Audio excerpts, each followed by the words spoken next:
Bienvenue sur cette quatrième vidéo concernant le domaine continental et sa dynamique. Nous avions vu le chapitre 1, nous avons caractérisé le domaine continental, nous avons vu un certain nombre d'éléments, et dans le chapitre 2, on va commencer à se pencher sur un élément très particulier du domaine continental que sont les reliefs. Donc on va travailler beaucoup plus sur les reliefs, et puis dans le chapitre 3, on va travailler sur aborder, étudier la formation de ces reliefs, l'aspect plus complet sur les cycles qui font que la production de relief. Donc ici, dans cette chapitre 2, nous allons travailler sur tous les signes qui montrent qu'il y a eu un raccourcissement, un épaississement crustal dans ces reliefs. Donc la première chose que j'aimerais aborder dans un premier temps, c'est de finir sur un modèle qu'on a travaillé. On a travaillé sur l'isostasie depuis un moment, et donc la question qui se pose, c'est en fait, en termes d'isostasie, quel est le modèle qui correspond le mieux? Est-ce que c'est Airy ou est-ce que c'est Pratt? C'est quelque chose qui peut vous être demandé, donc on va passer quelques minutes là-dessus. Il faut savoir que Pratt et Airy ont développé des modèles donc d'isostasie, de flottement, hein, donc de la lithosphère, ou en tout cas ce qu'ils appelaient le ciel sur le manteau, ce qu'ils appelaient le CIMA. Pratt a démarré son premier modèle en postulant que en fait les croûtes étaient séparées en compartiments de masses volumiques différentes, ou densités en tout cas, de masses volumiques ou de densités différentes, reposant sur un manteau de masse volumique constante. Ce qui permettait d'expliquer pourquoi certains éléments ayant une plus faible masse volumique étaient plus facilement remontés par rapport à ceux ayant une plus faible masse volumique. Le modèle de Airy, lui, par contre, part sur le fait que globalement, il n'y a pas de compartimentation, même si on la représente quand même, et que en fait, les reliefs sont liés juste à un épaississement d'une croûte ayant la même masse volumique ρ1 sur une masse volumique ρ2, avec, on a vu dans les deux modèles, ici, la surface de compensation qu'on a déjà étudiée, en tout cas cette surface à laquelle la pression est la même en dessus, au-dessus, en tout cas, la pression est la même. Ici, la surface de compensation, elle serait composée à la fois de manteaux et de croûtes. Donc le principe de Airy, effectivement, c'est que c'est plus une question d'épaisseur de croûte que de densité ou de masse volumique. Par exemple, voilà l'exemple que va donner, qui peut vous être proposé, c'est par exemple de montrer que voilà, la croûte continentale qu'on connaît bien, elle a maintenant 2,8 ou 2,7 de densité. Selon le modèle de Airy, elle est la même partout, alors que dans le modèle de Pratt, eh bien, nous avons, là où il y a des reliefs, une structure qui est beaucoup plus légère, peut facilement se soulever. Alors que dans d'autres endroits, le modèle est plus lourd et donc s'enfonce et plus profondément et peut moins facilement remonter au-dessus. On l'avait déjà travaillé quand on avait travaillé l'isostasie. On avait déjà, à titre de réflexion préalable, montré la différence justement entre les blocs, quand on avait modélisé l'isostasie, les blocs qui sont de densité plus élevée, comme là, à ce moment-là, le bois, par rapport à des blocs qui ont le même volume, hein, mais qui n'ont pas la même densité, comme du polystyrène, pas la même masse volumique, et on montrait bien que même si la hauteur était la même entre les deux, la hauteur de polystyrène était supérieure à celle du bois. Donc, comment trancher? Bah, le premier indice, ce sont les anomalies de gravité. La première chose, c'est que on sait depuis Newton que la gravité, elle est liée à la masse de la Terre notamment. Euh, et la question qui se pose, et qui a été posée par Bouguer. Bouguer est un chercheur du XVIIIe siècle. Et la remarque qui s'est faite, c'est que théoriquement, ici nous sommes au pied d'une montagne. Théoriquement, une montagne, il y a plus de masse, il y a du relief, il y a plus de croûte. Et puis au niveau des océans, c'est plutôt de l'eau. L'eau a une densité, une masse volumique bien inférieure à celle des roches. Donc la question, c'est est-ce qu'ici on va retrouver une gravité plus faible que là? Et Bouguer, quand il est allé utiliser son pendule, hein. Bouguer utilisait un pendule, c'est quelque chose qui est tout à fait utilisable encore aujourd'hui. Donc juste un élément assez lourd qui pend au bout d'une ficelle et que l'on balance et qui va à un moment donné se déplacer, dévier, eh bien on peut remarquer quelque chose d'assez étrange. Intuitivement, on devrait dire que c'est plutôt au niveau des reliefs qu'on a plus de gravité. Eh bien non, il y a une anomalie négative au niveau des montagnes jeunes et des reliefs. Ici, par exemple, aux Alpes, ici dans les Pyrénées, beaucoup moins au niveau des anciens massifs et quasiment aucune anomalie au niveau des plaines. La question qui se pose, c'est qu'est-ce qui peut permettre d'expliquer que la pesanteur soit inférieure là où il y a plus de masse de croûte continentale, si on utilise le modèle, enfin quel que soit le modèle qu'on utilise pour essayer de trancher.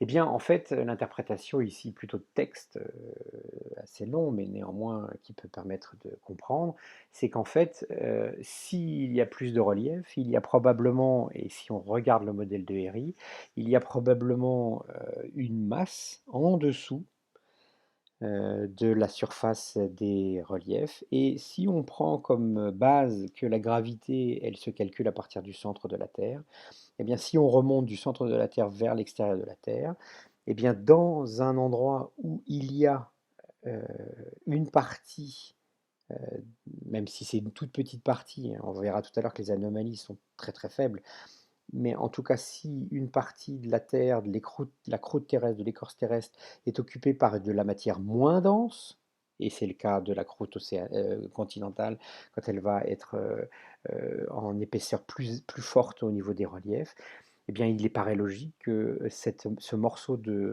d'écorce qui a pris de la place sur le manteau étant plus dense, et il est à 3,3, eh bien, il paraît logique que la gravité soit plus faible, ce qui va donc permettre de trancher, en tout cas de montrer un indice comme quoi c'est bien cette anomalie de Bouguer va montrer que la présence d'une racine crustale, en tout cas d'une épaisseur importante de croûte qui va prendre de la place sur le manteau, plus dense, fait diminuer théoriquement la gravité. Et c'est à l'inverse, au niveau des océans, c'est un petit peu plus faible, puisque on aura de la croûte océanique qui est plus dense. Donc voilà l'explication de l'anomalie de la gravité, sachant qu'effectivement l'anomalie est très faible, mais néanmoins on peut, au niveau de la trajectoire des avions ou des satellites, il y a des corrections à faire, c'est-à-dire que quand un avion ou surtout un satellite passe au-dessus d'une montagne, eh bien il a tendance à être moins attiré, puisque la gravité c'est bien une notion d'attraction, moins attiré quand il passe au-dessus d'un océan. Voilà, et donc ici un exemple d'un pendule. Voilà où on en est au niveau des anomalies de Bouguer dans le monde. Et on repère bien que soit au niveau des cratons, c'est-à-dire des très vieilles euh, morceaux de croûte continentale, ou au niveau des grandes zones de montagne, comme ici, et bien, et même en Antarctique, on voit bien qu'il y a des zones de plus faible gravité au niveau des montagnes. La deuxième indice qui va nous permettre de démontrer que c'est plutôt le modèle de Herry qui est valable, c'est l'identification d'une racine crustale par les ondes sismiques. Eh bien, on sait déjà que Mohorovičić, quand il avait fait sa découverte justement de cette discontinuité entre la croûte lithosphérique et le manteau lithosphérique, eh bien cette discontinuité, il l'avait repérée grâce à l'étude des ondes P, enfin, en tout cas des ondes sismiques, en regardant un certain nombre de séismes, notamment un qui avait lieu juste à côté de, de là où il travaillait. Donc on remarque effectivement que le Moho, et nous l'avons déjà démontré par d'autres moyens, que quand on est sous une racine, sous une montagne, eh bien le Moho est plus profond, ici 50 km, voire même jusqu'à 60 km de profondeur. Donc ce qui nous fait qu'on retrouve une racine crustale voilà, qui est spécifique au relief. Donc on va vraiment avoir le fait que l'empilement ou l'augmentation du relief va créer un enfoncement dans la lithosphère et la sténosphère, et cet enfoncement s'appellera une racine crustale. Et le troisième indice, c'est le calcul de la racine crustale par le principe d'isostasie. Donc on ne revient pas sur les détails, mais néanmoins on imagine que sous une montagne on a une racine crustale R, et l'objectif c'est de calculer sa profondeur. On a toujours cette surface de compensation, M1, M2 sont identiques, puisque en tout point de la surface de compensation on a la même masse au-dessus, sachant que ici on va utiliser comme toujours la même surface pour pouvoir se dégager de cet élément, de ce paramètre du volume, et n'utiliser plus que la hauteur. Donc ici, ben, le calcul est relativement simple, puisque d'un côté on a de la sténosphère, en tout cas du manteau lithosphérique, de la croûte continentale, donc vous aurez ici les masses, et de l'autre côté on a uniquement de la masse continentale, de croûte continentale. Le calcul est rapide et on obtient cette formule qui est donc de montrer que en fait finalement la racine crustale est d'environ R, et d'environ 27 km. On remarque en passant que si la densité est de 2,7, en général la racine est de 4,5 fois la hauteur des montagnes. Donc c'est pour se donner un ordre d'idée, ce n'est pas à retenir par cœur. Mais si nous avons, par exemple, dans le cadre de cette montagne qui est plutôt l'Himalaya, une hauteur moyenne de 6000 mètres qui est au niveau de la haute chaîne de l'Himalaya, eh bien on sait que la racine crustale sous l'Himalaya est d'environ 27 km. Donc ce qui fait qu'on va pouvoir montrer que la croûte continentale peut avoir une épaisseur jusqu'à 50 à 80 km, alors qu'on avait vu que la moyenne était d'environ de 30 km. À connaître par cœur, à pouvoir décrire et à pouvoir être de manière complète la présentation de la croûte continentale de manière structurale. Maintenant la question c'est quelle est l'origine de l'épaississement? Qu'est-ce qui peut expliquer qu'à un moment donné, on ait des reliefs? Qu'est-ce qui peut nous permettre de nous donner des indications sur l'épaississement? Alors, l'hypothèse d'un épaississement, on voit que si on empile les choses les unes par rapport aux autres, eh bien, effectivement, ça va peser plus lourd. Il va y avoir un épaississement. Si je mets une brique au-dessus d'une autre, eh bien, effectivement, je vais pouvoir monter un mur. Donc ça, c'est une première question et une première hypothèse. Et puis une deuxième hypothèse, c'est qu'effectivement, si je prends une feuille de papier et que je la resserre et que je pousse de chaque côté de chaque bord de la feuille, eh bien, elle va se plier. Et quand elle se plie, eh bien, une feuille qui faisait quelques dixièmes de millimètre d'épaisseur va maintenant prendre plusieurs centimètres, voire plusieurs mètres d'épaisseur, puisque le pli va faire augmenter cette hauteur.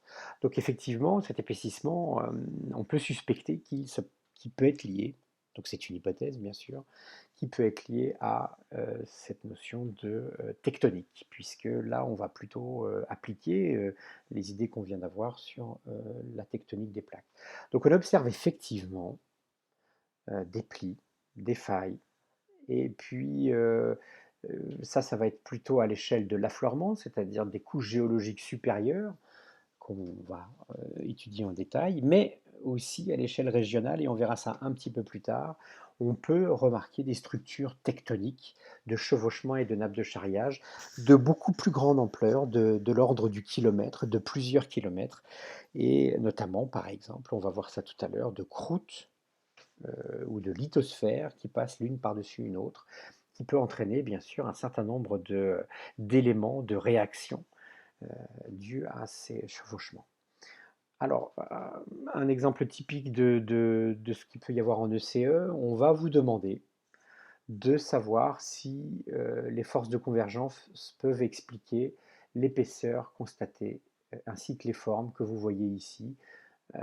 Donc on voit un certain nombre de choses. On voit ici qu'il y a un bloc qui a l'air d'être passé par-dessus un autre. Ici pareil. Ici, on voit un pli. Ici, on voit quelque chose qui est sorte de pli aussi. Donc, on va vous montrer un certain nombre, ou pas, hein, on montre un certain nombre d'éléments. On va vous dire que le matériel disponible, c'est de la verrerie et puis de la farine et du cacao. Et donc ça, c'est intéressant, de même que la boîte coulissante. Donc l'idée, c'est de monter le protocole, de toujours pareil, dans mon étape A, d'élaborer une stratégie et de la présenter et de la mettre en œuvre. La stratégie ici, c'est comment je vais pouvoir, qu'est-ce que je cherche? Je cherche à reproduire ce que je vois dans la montagne sous forme d'un modèle, ce que je vois dans les reliefs sous forme d'un modèle. Et donc, en fait, je vais utiliser les outils qui me sont proposés pour essayer de reproduire ce modèle. Voilà ce que je cherche. Et je cherche à comprendre, bien sûr, qu'est-ce que je cherche à comprendre? C'est l'épaississement qu'on peut revoir dans les montagnes. Voilà globalement ce qu'on cherche. Et puis donc, un exemple de résultat de cette modélisation, eh bien, en ayant créé un raccourcissement, puisque c'est l'action qu'on a faite, eh bien, je peux démontrer que le raccourcissement a créé ces structures que je peux observer, qui sont des structures soit de type de pli, comme on a vu aussi, qu'on retrouve ici aussi, et aussi des structures de type rupture, puisqu'on voit bien que ici, la partie, le bloc, ici, farine plus cacao, est en train de passer, si je continue à resserrer, est en train de passer en entier par-dessus ce bloc-ci qui est en dessous. Eh bien, et on retrouve ici un début, le démarrage aussi à ce niveau-là euh, de quelque chose qui a tendance à passer par-dessus, de même ici. L'idée ici, bien sûr, en plus qu'on va observer, c'est que si je pars d'un certain volume au moment où, avant la compression, eh bien, je vais retrouver le même volume à la fin de la compression. Et c'est bien ça qu'il faut montrer, c'est qu'en fait, l'épaississement a compensé, entre guillemets, le raccourcissement et est bien explicatif de ce qui s'est passé dans les montagnes, c'est-à-dire non pas simplement décrire des plis et des failles, mais de décrire l'épaississement. Donc la conclusion de notre modèle est intéressant. Il a des limites dans le sens où effectivement la croûte continentale, c'est pas que du sable. Néanmoins, on peut bien aller jusqu'au bout de ce raisonnement et montrer bien que c'est bien la compression qui permet de reproduire, une compression horizontale qui permet de reproduire les couches de roches que l'on a observées. Figure tectonique qu'il faut connaître, qu'il faut savoir reproduire, et on aura toujours trois éléments à montrer. C'est un, où est la faille, où est l'élément qu'on veut chercher, que ce soit la faille, le pli, etc. Deuxièmement, bien décrire la dynamique locale de ce qui se passe. Ici, on voit bien que c'est ce bloc rocheux qui va passer par-dessus celui-ci, sachant que la notion de faille, qu'il faut aussi bien avoir en tête, c'est bien un mouvement, c'est une zone autour de laquelle, au niveau de laquelle, deux blocs rocheux se déplacent l'un par rapport à l'autre. C'est bien ça la définition d'une faille. Et en troisièmement, on va bien sûr noter quelle est la dynamique, puisque le but de la géologie, c'est un but explicatif. Donc le but, c'est de se rappeler du contexte, et le contexte, c'est bien un contexte de compression qui va provoquer un épaississement. Effectivement, on peut comprendre que ça, c'est plus haut que juste un bloc. Même chose pour les plis, alors avec ici un début de pli qu'on va appeler pli chevauchant et qui va aboutir lui-même à un chevauchement, c'est-à-dire qu'on a un décalage qu'on a vu aussi déjà dans la modélisation, avec ici le passage d'une partie euh, de la croûte par-dessus une autre. Donc là, on va appeler un chevauchement jusqu'au moment où ce chevauchement va complètement se décaler, et on sait que dans les Alpes, ce chevauchement a pu se développer sur parfois une centaine de kilomètres. C'est-à-dire que la compression a été telle que certaines unités, qu'on va appeler des nappes de charriage, ont pu être déplacées de plusieurs dizaines, voire centaines de kilomètres depuis euh, la partie collisionnelle jusque même pas loin de Lyon. Alors ici, sur cette nappe de charriage, ici, il nous manque la dernière partie qui n'a pas été notée. Donc je vous invite à penser à noter dans quel sens se situe la faille. Il y a bien sûr une faille. La faille, elle se situe comme ça, puisque l'unité chevauchante passe par-dessus l'unité chevauchée. Deux éléments qui peuvent être intéressants qu'on reverra. Ici, la notion de clip. La notion de clip, c'est un morceau de l'unité chevauchante qui est resté isolé de la nappe au départ par l'érosion. Ça veut dire donc que l'érosion a fait disparaître l'ensemble de l'unité chevauchante, sauf ce petit morceau. On verra ça avec le Mont Cervin, une clip. Et la deuxième chose, c'est qu'il est parfois possible, et là on le verra pour la Doramera, le massif de la Doramera, que l'érosion, encore une fois, l'érosion, puisse faire apparaître l'unité chevauchée, mais dans un petit endroit en particulier. C'est-à-dire qu'on a cette notion d'érosion qui fait apparaître l'unité chevauchée, mais au sein de l'unité chevauchante. La dernière chose, juste pour noter, c'est que vous remarquerez ici que l'unité chevauchante, quand on parle de nappe de charriage, elle a les pointes, donc ça c'est la symbolique utilisée par les géologues sur les cartes de la notion de nappe qui passe par-dessus une autre, donc qui est charriée, c'est la notion avec ces petits, c'est une ligne de front sur laquelle on va avoir des petits traits. Donc on a bien des failles inverses, des plis et chevauchement avec nappe de charriage. Donc pour conclure cette séance de TP, j'ai noté ici un certain nombre d'éléments que j'ai notés à la fois sur la séance et à la fois sur les comptes rendus. Attention, il faut bien lire attentivement le sujet parce que dans le sujet, il y a souvent beaucoup d'éléments, beaucoup d'indices. Il faut savoir les réutiliser. La deuxième, qu'est-ce qu'on fait dans la stratégie? On va chercher quelque chose, on veut trouver quelque chose, on décrit comment et ce qu'on attend. Un dessin d'observation n'est pas un schéma. Là, sur ce travail, sur ce TP, nous attendions un dessin d'observation. On n'attend pas de schéma. Le schéma, c'est la conclusion pour expliquer. Donc attention à faire des dessins d'observation, puisque nous sommes dans une science expérimentale, nous faisons une expérimentation. Le but, c'est de représenter ce qu'on a vu. Donc bon, classique, propre, lisible, malheureusement, il y a encore des moments où ce n'est ni légendé, il n'y a pas de titre, voilà, bon, bref. Et pour terminer, observation n'est pas interprétation, n'est pas conclusion. Quand j'observe, je vois, j'entends, je lis, je sens, etc. Je fais un compte-rendu ex abrupto de ce qui se passe, c'est très concret. À partir de ce moment-là, je vais interpréter, c'est-à-dire qu'est-ce que je fais avec ce que j'ai vu. Et puis en conclusion, je vais répondre à la question. La question était d'expliquer le raccourcissement. Donc on va pouvoir dire effectivement, voilà pourquoi dans la nature, dans les montagnes, on observe ça. C'est probablement parce qu'il y a une compression et je viens de le présenter sous forme de modèle, de le modéliser. Une nappe de charriage célèbre, juste en passant, pour conclure sur cette notion que vous avez déjà vue, c'est la fameuse nappe de charriage du Chenaillet. Et effectivement, c'est une nappe de charriage, puisque la question qui se pose, c'est comment se fait-il que j'ai pu avoir à 2000 mètres d'altitude ce qui a été caractéristique, ce qui est caractéristique d'une lithosphère océanique.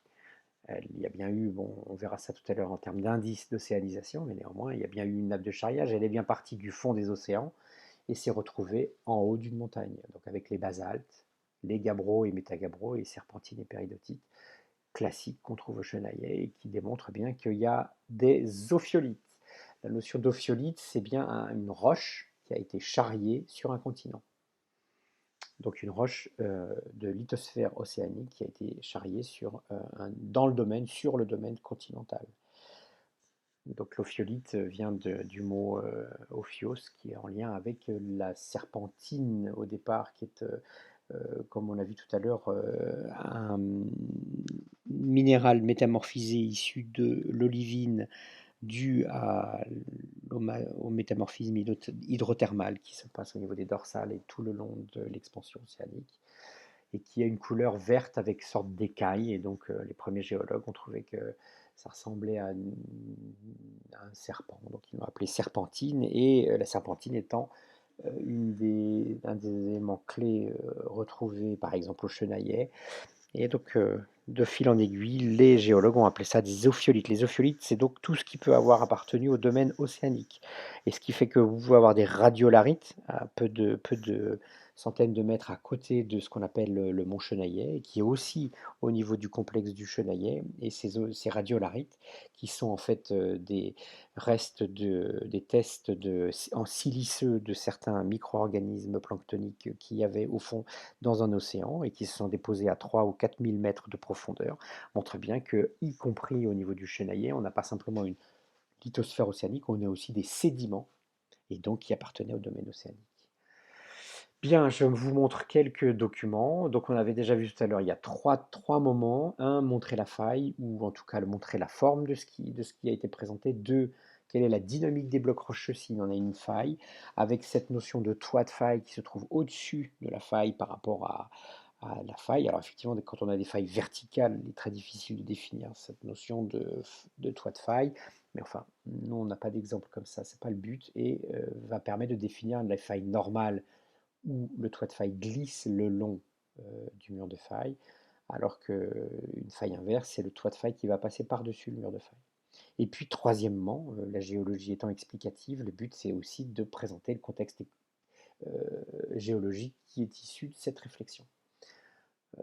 Un élément très important, mais qui n'est pas à retenir par cœur, bien sûr, c'est de connaître que globalement, les grandes époques, les grandes ères, les grandes périodes, les époques ne sont pas vraiment à retenir, mais c'est surtout à peu près d'avoir une idée de qui a été avant quoi, c'est-à-dire est-ce que c'est le Crétacé qui était avant le Trias. Mais en général, ces documents vous seront proposés avec si jamais il y a des interprétations à faire. Voilà un premier exemple. On voit la faille, on voit le mur de faille, le toit de faille, on voit que c'est une faille quasiment verticale, mais néanmoins, on a bien vu un bloc rocheux qui était ici et un bloc rocheux qui est ici, et donc on voit bien que c'est ce bloc-là qui passe par-dessus celui-ci, donc on va parler de faille normale. Et donc on est dans un contexte de convergence. Au milieu de l'Himalaya, alors ça contrecarre un petit peu ce qu'on attend, puisqu'on s'attend surtout dans un contexte de collision, de convergence, comme on l'a vu tout à l'heure, à avoir des failles inverses. Eh bien, on verra aussi dans les dernières vidéos qu'il existe aussi des failles normales au sein des reliefs montagneux et notamment des reliefs, enfin des montagnes où il se passe encore la compression.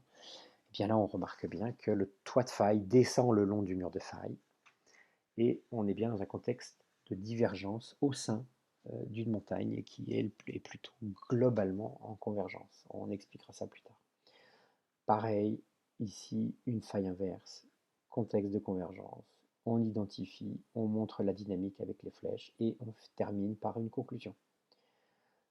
Ici, on est plutôt dans un phénomène entre guillemets d'écartement, de rifting, c'est-à-dire deux blocs qui sont en train de s'écarter. Bon, ça, le contexte est un petit peu particulier, mais là, on peut identifier deux failles normales. Deux failles normales, oui, c'est-à-dire une double faille normale de chaque côté de un toit de faille qui est en train de s'effondrer progressivement. Là, on est dans, si on était dans un contexte spécifique, on pourrait parler de début de rifting. Nappe de charriage, je vous invite ici à, en reprenant votre feuille des aires géologiques et des périodes, etc., je vous invite à prendre 2 secondes, d'éteindre, enfin d'arrêter votre vidéo et puis de réfléchir à qu'est-ce que c'est que cette chose qu'on retrouve au col du Lotaret et qui est le Petit Galibier. Voilà, donc vous observez un certain nombre de terrains qui ont été identifiés comme ayant appartenant à certaines ères, à certaines périodes. Donc voilà la solution, rapidement. Eh bien, le Jurassique étant en dessous du Crétacé en termes de chronologie, on ne mettra rien ici, la logique est respectée. Par contre, qu'est-ce qu'on voit? C'est qu'il y a du tertiaire qui se trouve en dessous d'un terrain jurassique, c'est-à-dire un terrain qui normalement est plus jeune.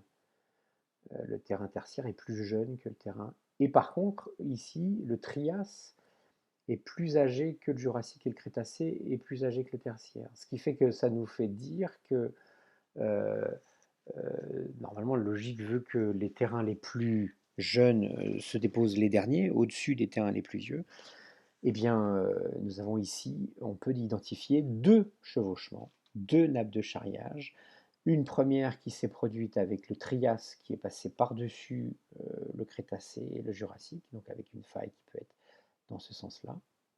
Et puis, mais bon, on ne peut pas déterminer exactement ici, puisque ça peut être dans l'autre sens, on ne sait pas où est le nord, l'ouest, etc. En tout cas, le Trias est passé par-dessus le Jurassique et le Crétacé.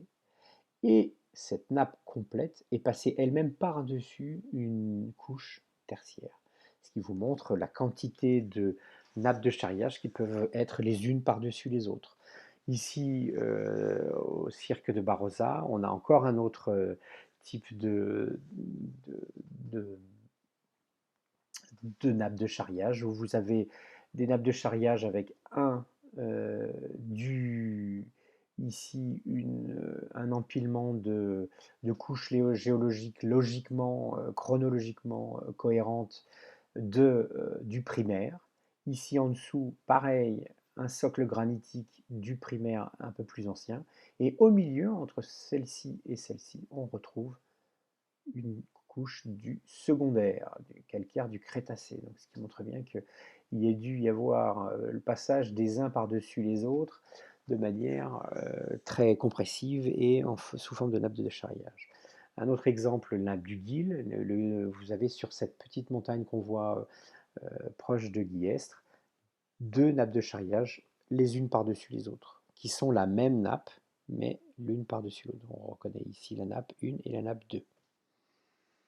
Enfin, pour terminer, on avait parlé d'une clip. La clip est donc ce morceau, ce reste d'une nappe de charriage qui est isolé de la nappe initiale. Eh bien, à l'échelle kilométrique ici, on voit la plaque européenne de manière un petit peu succincte. On ne rentrera pas dans les détails. Et ici, la plaque africaine.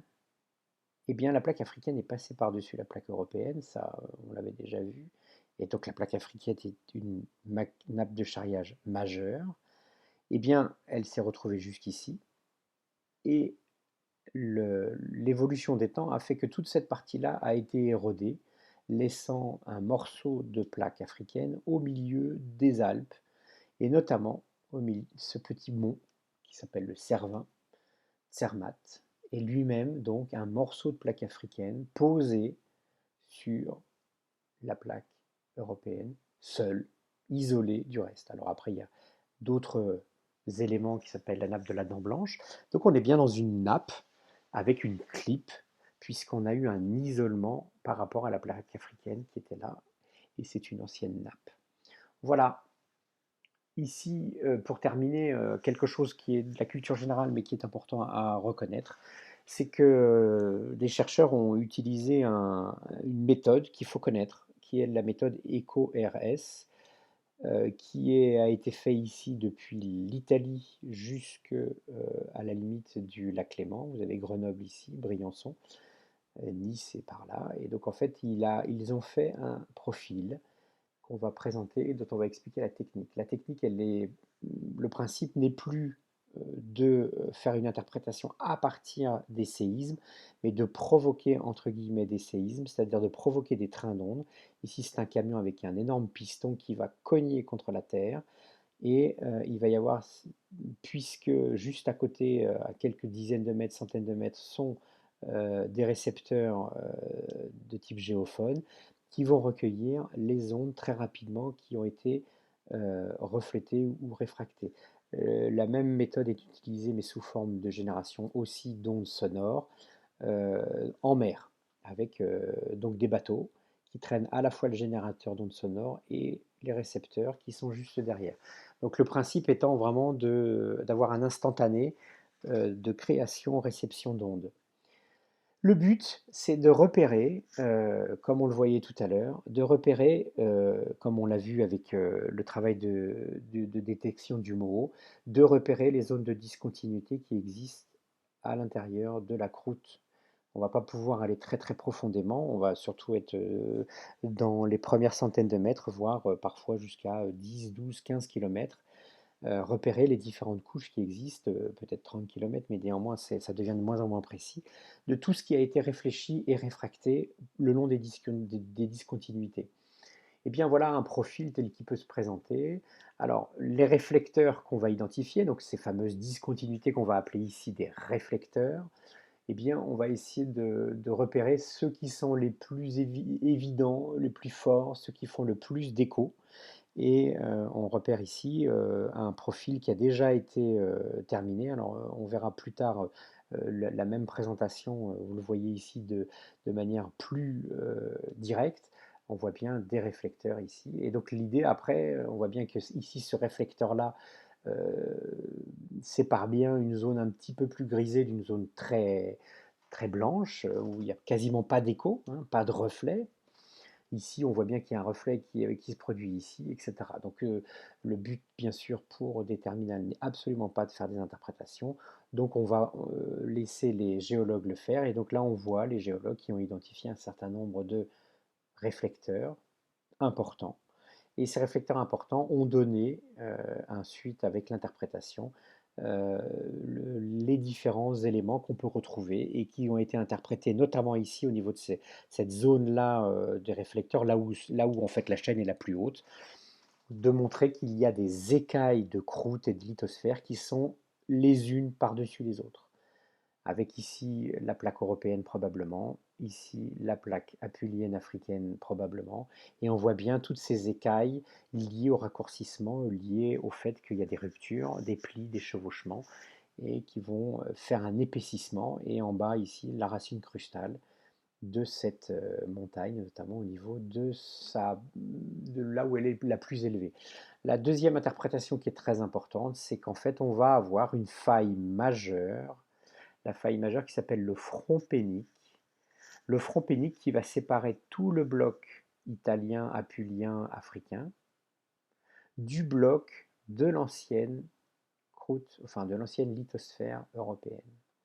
Donc le bloc européen, on va voir plus tard cette notion de subduction-collision, mais en tout cas on voit bien au niveau de la collision, d'abord toutes ces écailles, hein, tous ces chevauchements des croûtes les unes pas sur les autres, et deuxièmement la séparation de cette faille majeure, une faille étant des blocs rocheux qui bougent l'un par rapport à l'autre, et bien là on a carrément le bloc de l'Afrique à Pully qui bouge par rapport au bloc européen, et bien sûr selon une faille inverse.